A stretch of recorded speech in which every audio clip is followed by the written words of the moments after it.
Friday mga kabulgar and welcome to Bulgaran na! Again, ito po ang inyong attentionist na Vida at tayo po ay maghahatid na naman ng mga pinakamaiinit na balitang showbiz. Araw-araw ay nakakasama niyo po ako from Monday to Friday at sana hindi pa po kayo sawa sa aking mga chika dahil ngayong Friday, maiinit na chika na naman po ang hatid ko sa inyo. Na syempre everyday, di ba may mga ganap at hindi tayo pahuhuli dyan. Kaya nako, sa mga nagsisyesta, sa mga nasa daan, kung nasa break time kayo, ayan, samahan niyo po ako at eto na, ibabalita ko po sa inyo ang mga pinaka-latest ganap ngayong Friday. Ayan, umpisahan na nga po natin, guys. Eto nga po, ang balita nga, pag-amin ni Miss Claudine Barreto na ang dahilan ng kanyang pagpayat. At kung napapansin nyo, ang laki po talaga ng ibinawas ng timbang ni Miss Claudine Barreto. Yan po ay dahil isa siyang anorexia. Ay anorexic at ang kanyang sakit ay anorexia. Opo, at ito nga po ay nag-ugat doon sa kanyang open letter sa kanyang tatay-tatayan na si Mang Dolphy. Alam naman po natin matagal nang pumanaw pero idinaan po ni Miss Claudine Barreto yung kanyang open letter sa kanyang Instagram account. At dyan nga po ay parang tipong nagsusumbong itong si Claudine sa mga updates sa kanyang buhay at yung mga kasamahan po nila sa Home Along the Riles kung saan nga po doon niya naging tatay si Comedy King Dolphy, ang the late Comedy King. At doon nga po nasabi niya yung naging problema niya ngayon o pinagdaraanan niyang problema. Hindi lang po yung buhay ng mga kasamahan nila sa Home Along the Riles. Kung hindi po, yung kanyang pinagdadaanan na sabi nga po niya, bukod sa kanyang pagiging anorexic, ayan, at meron siyang parang tinutukoy about sa kanyang love life. At yung portion po na yon, yung babasahin ko lang ha. Ayan po, sabi niya, sina Baldo at Estong, kung pagsabihan ako tungkol sa love life, parang mas matanda pa para sa akin. Mas matanda pa sa akin. Ang tinutukoy niya pong Baldo ay si Vandolph. At si Estong naman po ay si, nakalimutan ko ang pangalan niya. Si Boy 2 Quezon, ayan, si Boy 2 Quezon na gumagana po na kapatid ni Claudine doon sa Home Along the Riles, ayan. At sabi nga po niya, alam naman po natin, si si Vandolph ay anak ni Comedy King Dolphy at si Boy 2 naman ay apo na ng ating Comedy King. At sabi niya nga po dito, grabe nga daw pagsabihan siya tungkol sa kanyang love life. At may part po dito na sabi niya, tulungan niyo po ako sa mga desisyon ko sa buhay. Ayan. At parang saan yung portion na yun, nararamdaman niya na parang hindi pa siya sure doon sa kanyang decision ngayon at ituro daw sa kanya kung ito bang kanyang love life ngayon o yung nababalitang boyfriend niya na si Milano Sanchez ay pang forever na talaga. Kaya naman may mga nagtatanong po, ano ba talaga yung pinagdadaanan ni Claudine? May problema ba sa kanilang relasyon ni Milano Sanchez? Si Milano Sanchez po ay younger brother ni Miss Corina Sanchez.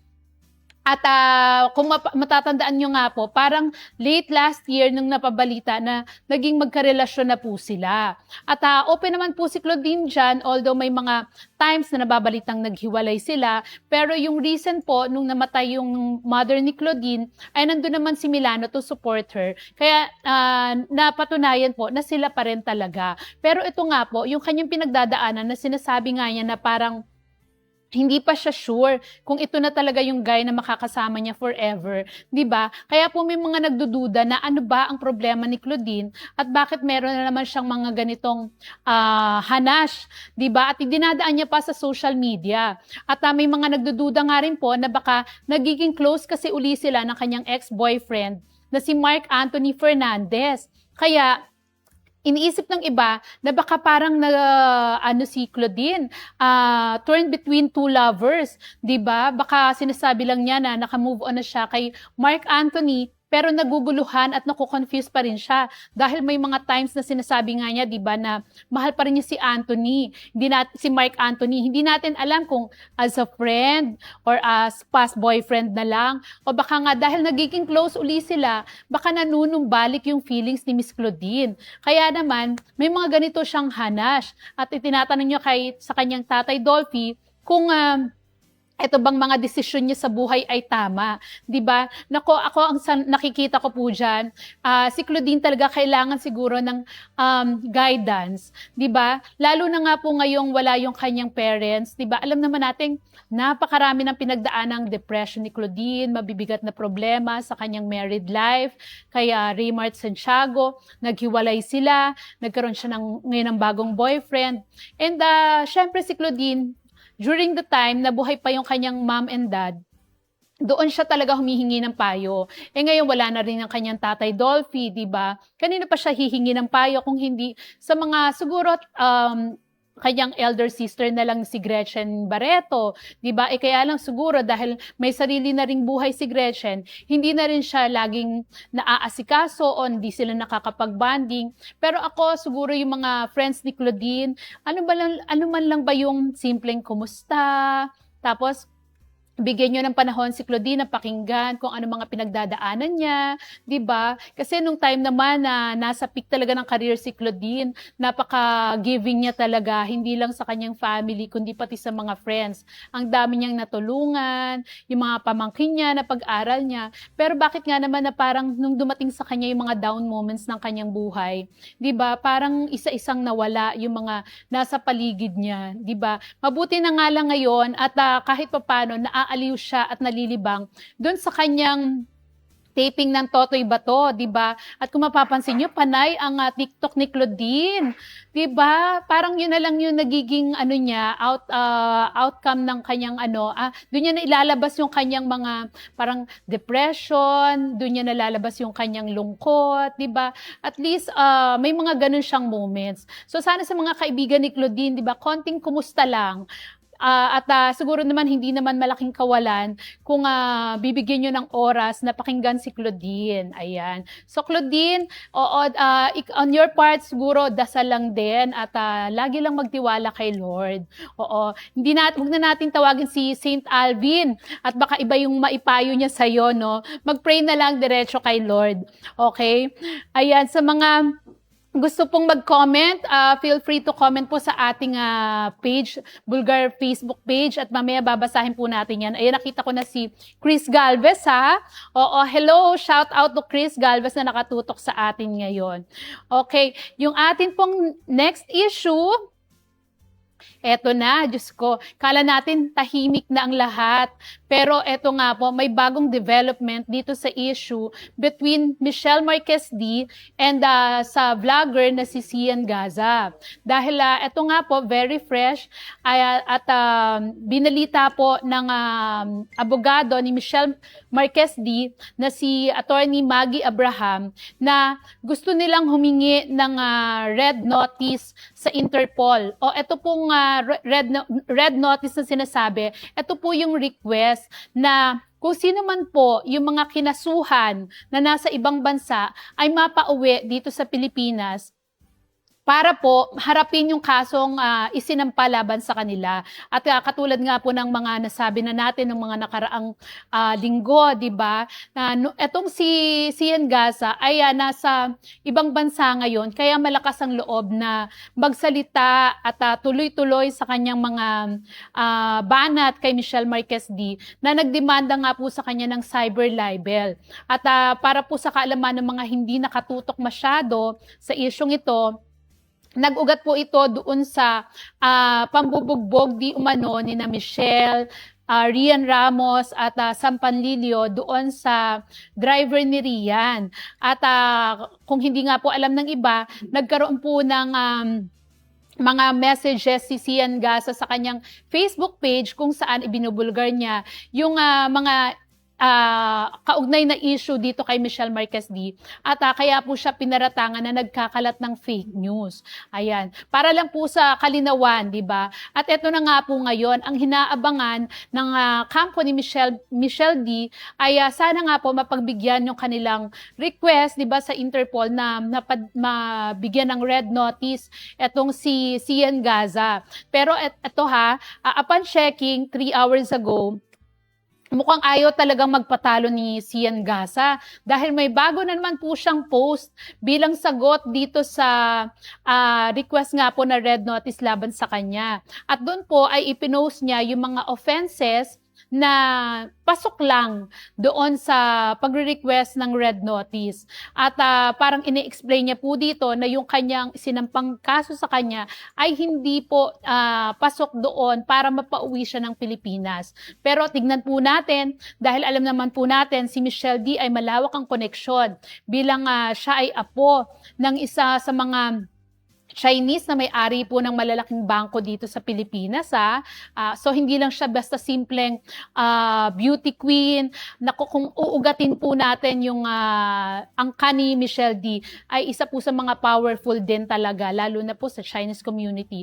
So tignan natin kung ano ba ang magagawa ng kanyang mga connections para mapauwi itong si Sian Gasa. At siguro, feeling ko kaya ito ginagawa ng kampo ni Michelle D para magkaroon na rin ng takot, 'di ba? Yung iba na sana nga maghinay-hinay dito sa paglalabas ng mga ganitong information. 'Di ba kasi ang social media ngayon, sabi ko nga po dahil walang censorship, yung feeling ng mga tao, may freedom sila na ilabas kung ano yung gusto nilang sabihin. Pero syempre, hindi naman po pwede yung gano'n, 'di ba?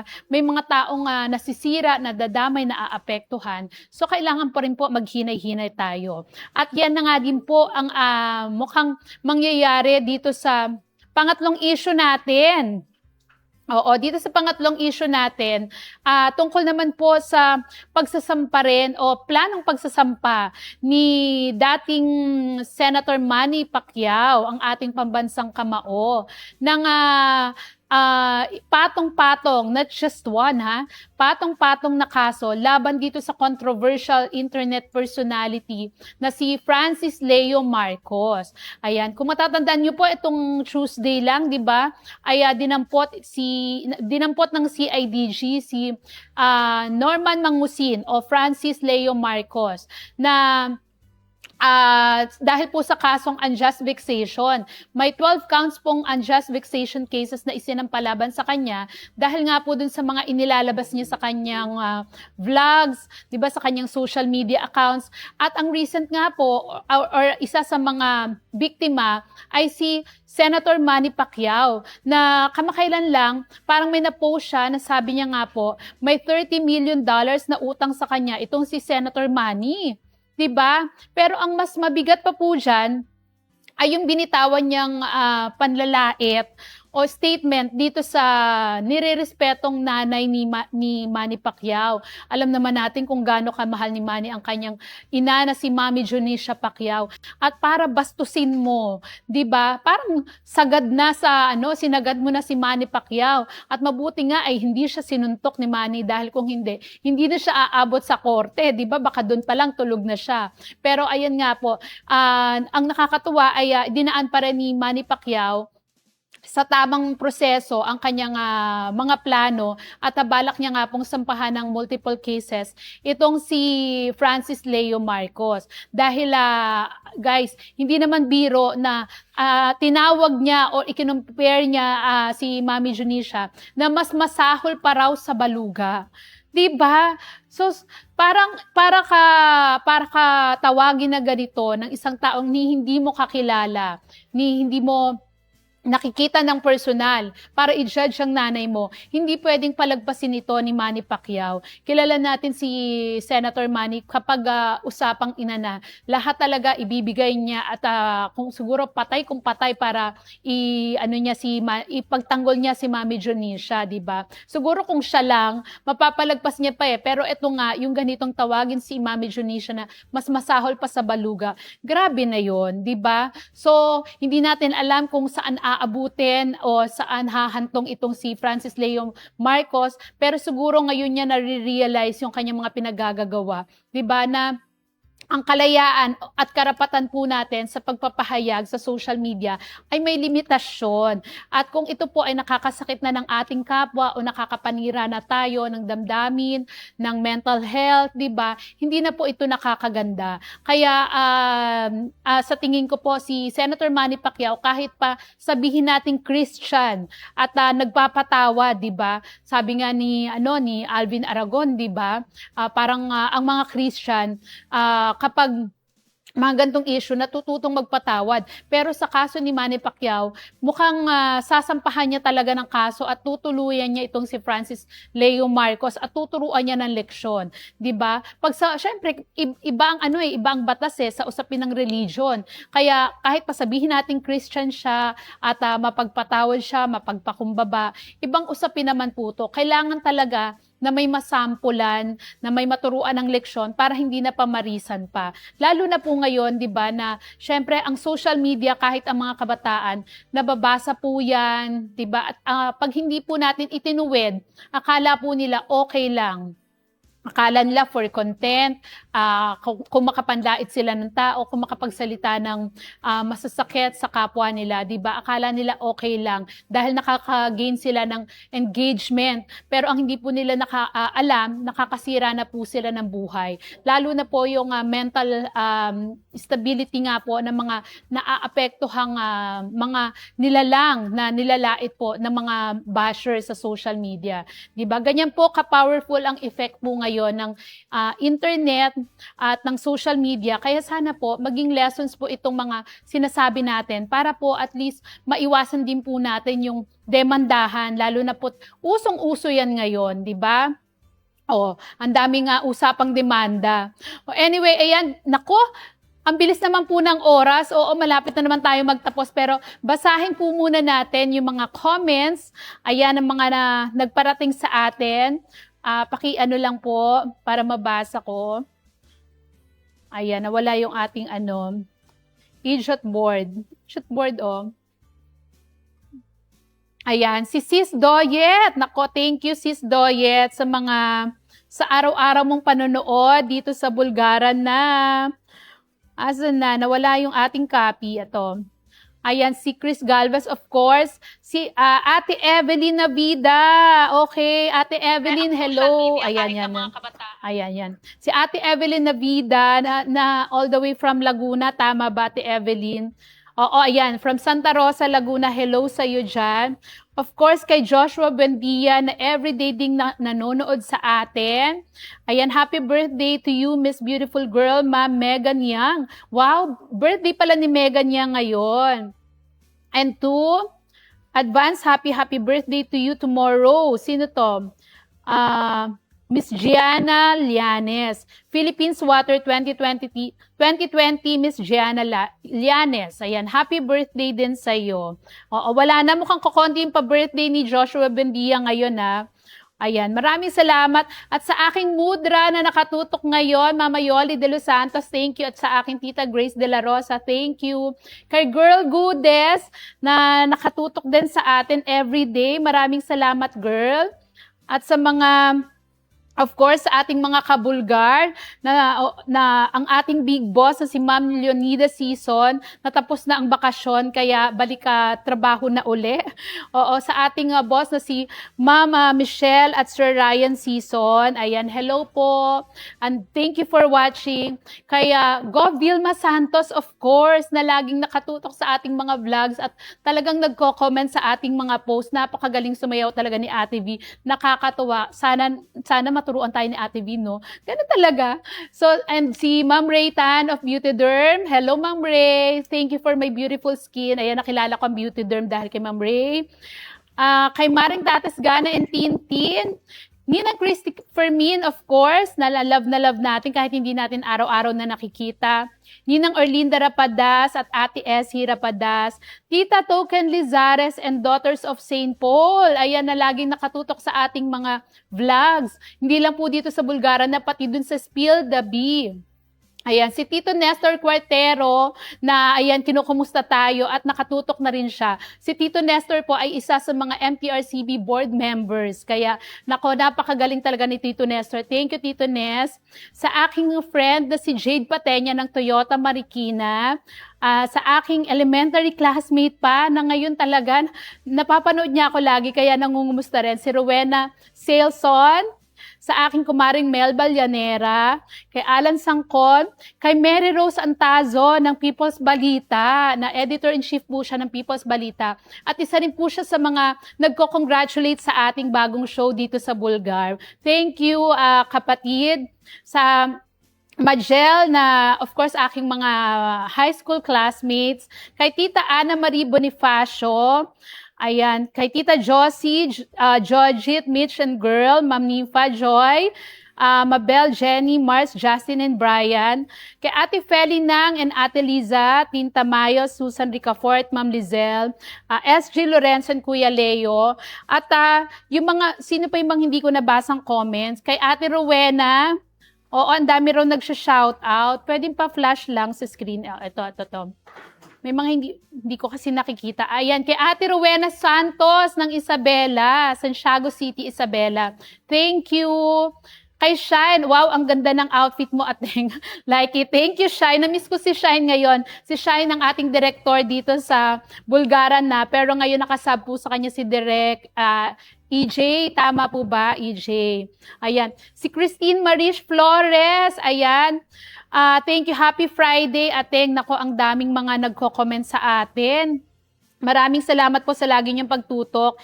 Kay Monica Mirales de los Santos, ayan, thank you rin at mga suki natin ito sa ating mga chika everyday.